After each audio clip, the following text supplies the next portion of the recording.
Assalamu alaikum.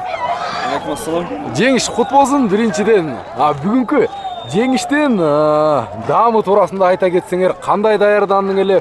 Барды эле ушундайды күттүңөр беле негизинен? Беттеш кандай болду жалпы жонунан? Беттеш жакшы болду. Биз билгенбиз, биздин бир-бирдеги аттар ала албашын. Биз ошого даярданганбыз. Бул 9-майга карата жакшы даярдандык. 2 ай аттарды да жакшы даярдап. 21 мартта жакшы даярдана албай калдык эле. Азиз. Убакыт жок. Убакыт тардыгына байланыштуу. Анан барыбызга баам болгондой эле ушул Бишкекте акыл ат майданында оюн жүргүзгөндө негедир дайыма ынтымак командасы утат. Бул жерден достукта бир өзүнүн бир кандайдыр бир сыры барбы дейм да. Мен ойлойм, биринчиден даярдык, анан экинчиден буйрук. Алла Тааланын буйругу менен болду дейм.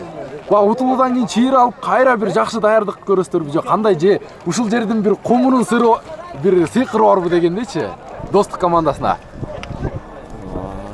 Ошондой окшойт, баары эле айтат силерге ысык көл ооматтуу дейт да. Ошо балким ошондойдур.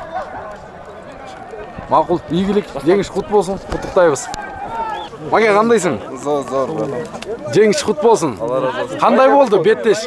Беттеш аябай кыйын болду. Алар да аябай кыйын команда болчу. Көргөнсүздөр Норда жеңилип калганбыз.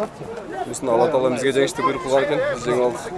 Бүгүнкү ушу Беттеште капитан бир кереке жаратып, негедир бирок сени көптөр бир кандайдыр бир чоң үмүттөн турду эле Манас бир ошол голду жаратат го депчи.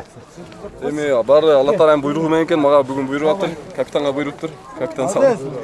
Маке, ушул дайыма ушул көлдүн жээгинде ушул жерде Беттеш болгондо жеңишке жетесиңер да, бир өзүнүн да бир сыры болсо керек да. Кандай деп ойлойсуң? Ошо туурасында айтсаң. Бизге негедир көл жагат, чынын айтканда. Көлдө кумда оюн болгон үчүн жагабы же билбейм. Көлдө ойногон бизге жагат экен. Балдардын өздөрүнө дагы жагат экен. Макул, ийгилик.